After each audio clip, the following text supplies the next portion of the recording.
E aí, meu povo, beleza ou yes? Pessoal, trouxe mais uma videoaula para a gente ter um bate-papo legal aqui sobre um dos assuntos da geografia econômica, que nada mais é do que blocos econômicos.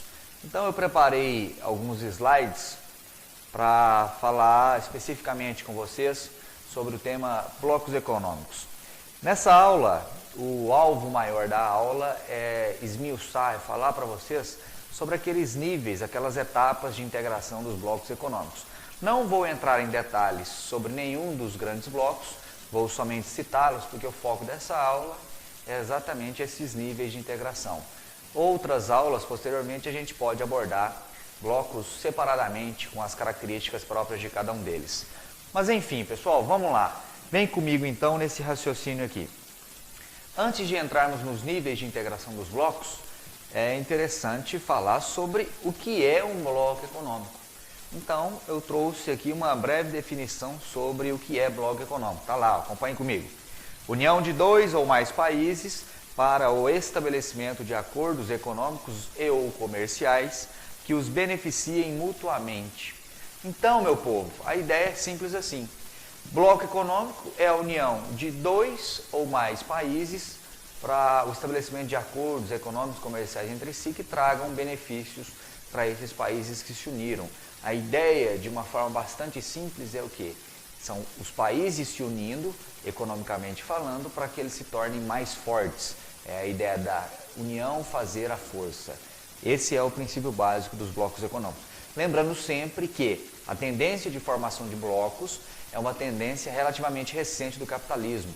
É algo que surge com grande força a partir dos anos 90, logo após o desmonte ou desmanche do mundo socialista, da União Soviética. A partir dos anos 90, há a consolidação daquilo que nós chamamos de globalização e, consequentemente, há também a formação dos blocos econômicos. Mas vamos adiante, vamos lá. Os blocos são classificados quanto aos níveis de integração ou níveis de classificação de blocos econômicos. São basicamente estes níveis aqui: a zona de livre comércio, a união aduaneira, o mercado comum, a união econômica e monetária, e há também alguns livros que trazem um quinto nível de integração, que é a união política. Essa união política, eu comentarei já já, ela não existe, né? Apesar de estar definida em alguns livros, nenhum bloco econômico atingiu a união política. Mas enfim, vamos às características de cada uma dessas etapas. A primeira delas, a zona de livre comércio. Zona de livre comércio ou área de livre comércio, é a mesma coisa. O que vai definir uma zona de livre comércio? Pessoal, zona de livre comércio é onde há redução ou eliminação das tarifas alfandegárias, dos impostos alfandegários. Essas tarifas alfandegárias são aqueles impostos que os países cobram quando um produto vem do estrangeiro. Quando um produto vem do exterior, para que esse produto entre em determinado país, incide sobre ele impostos. São os impostos ou tarifas alfandegárias. Para que você entenda claramente esse nível 1, eu quero que você imagine comigo 4 países quaisquer, 4 países hipotéticos. Nesse caso, países que vamos chamar de país A, país B, C e D. Imagine que esses 4 países resolveram estabelecer entre si uma zona de livre comércio. Ou seja, as fronteiras comerciais desses países tornarão-se mais permeáveis, mais penetráveis aos produtos e mercadorias. Como assim, Gabriel? Melhora para mim que ainda não está claro. Vamos lá. Imagine que o país A, hipoteticamente isso aqui, pessoal. Imagine que o país A seja um grande produtor de celulares, de smartphones. O país B, grande produtor de automóveis. O C, grande produtor de carnes. E o país D, um grande produtor de petróleo. Pois bem, quando estes 4 países resolvem criar uma zona de livre comércio entre eles, quer dizer que os impostos entre eles serão reduzidos ou até mesmo eliminados. Ou seja, estes 4 países farão com que seus produtos circulem livremente entre os membros do bloco. É nada mais, nada menos que uma estratégia buscada pelos países para aumentar suas relações comerciais externas, nesse caso promovendo uma integração. A zona de livre comércio, você percebe que ela é muito viável de ser formada ou estabelecida entre países que tenham economias que se complementam. Como assim? Um país produz algo que o outro não produz e vice-versa. Então, quando um exporta para o outro e o outro exporta para um, há uma complementaridade entre essas economias. Ok, pessoal? Então, essa é a zona de livre comércio. Blocos econômicos que estão nesse nível aqui são, por exemplo, o NAFTA, aquele bloco que inclui México, Estados Unidos e Canadá. Outro exemplo, a Aliança do Pacífico, que é o bloco econômico mais jovem que se tem notícia, surgiu em 2012. Há também a APEC, Associação Econômica de Cooperação Ásia-Pacífico, entre outros blocos, que só prevêem a livre circulação de produtos e mercadorias. Tá certo? Este é o nível 1. Vamos então para o nível 2. No nível 2, vai haver então um avanço dessa integração. No nível 2, vai haver a criação de uma tarifa externa comum, a famosa TEC. O que é essa TEC? Para que ela serve? Essa TEC, pessoal, ela vai envolver agora países que não pertencem ao bloco. Como assim? Vamos ao exemplo. Uma união aduaneira, obrigatoriamente, ela é também uma zona de livre comércio. As características vão se acumulando. Para que você entenda esse nível 2, vamos considerar um país E. Imagine que o país E, que não pertence ao bloco, seja um grande produtor de automóveis. Ou seja, assim como o país B, que pertence ao bloco, o E, que não pertence, é grande produtor de automóveis. Raciocinem comigo. É interessante para este bloco formado por A, B, C e D, é interessante para esse bloco importar automóveis G? Claro que não, né? Afinal de contas, o país B é um grande produtor deste mesmo produto. Ou seja, os países adotarão estratégias ou impostos que dificultem essa importação, porque ela não é interessante. Importar automóveis de E não é interessante para o bloco, porque prejudicaria um dos seus membros, que é o B. Qual que é a estratégia adotada, então, para dificultar essas importações? Aumentando os impostos, ou seja, elevando a TEC, elevando a tarifa externa comum.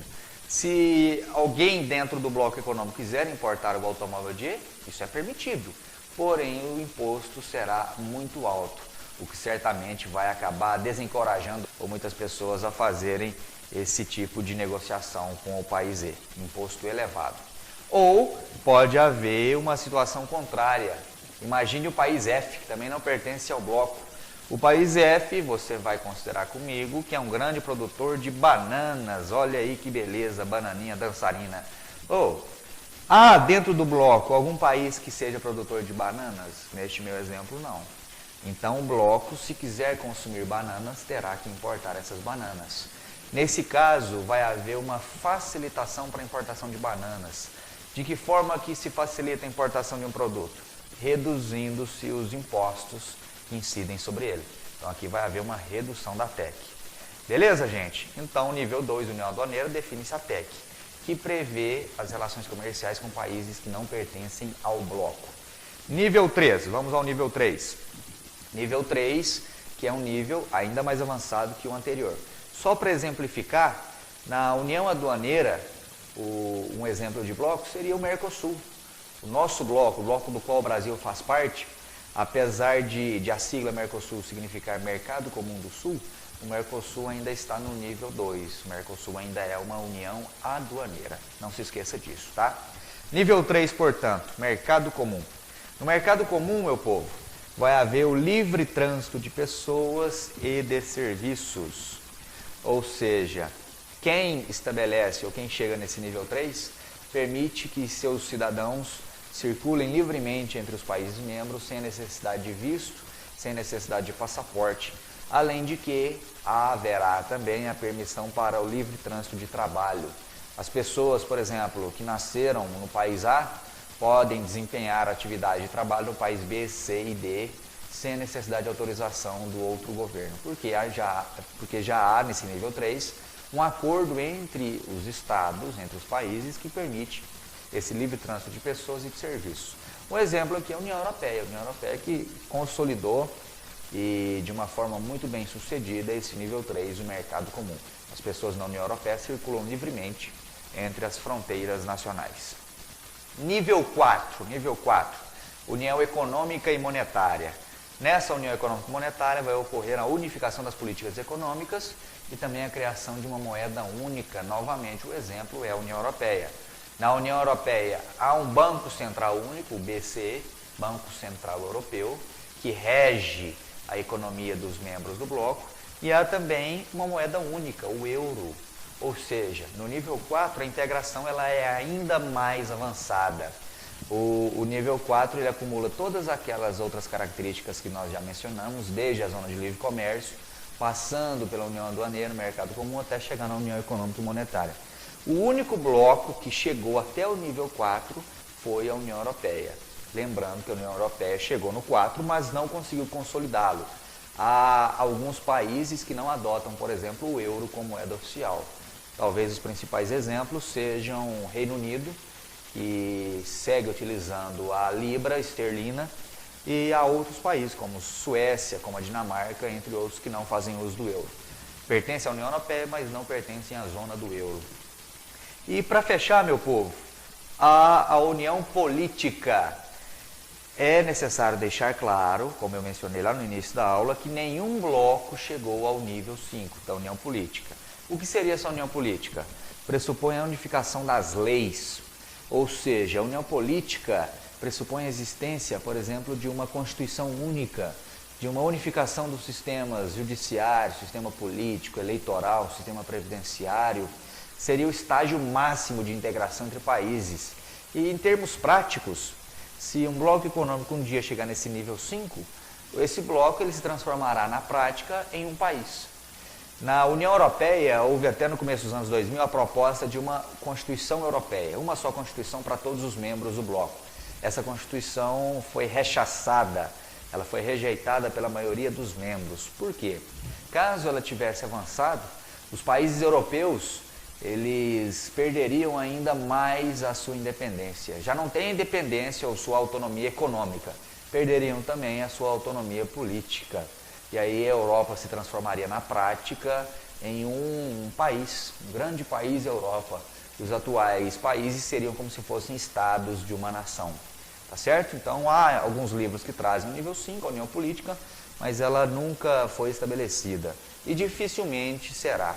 Dificilmente um bloco atingirá esse nível 5, essa é a verdade. Ok, meu povo? Então a mensagem era essa. Espero que eu tenha conseguido me fazer compreender. Espero que você tenha gostado da aula. Caso tenha gostado, deixe aí seu like, compartilhe o vídeo. Se não gostou, deixe aí suas sugestões também nas mensagens, que ficarei agradecido, viu? Não deixe de curtir minha página também no Facebook, procura lá Professor Gabriel Augustus. E é isso aí. Te aguardo no próximo ou na próxima videoaula. Valeu, galera. Obrigadão, grande abraço e até a próxima.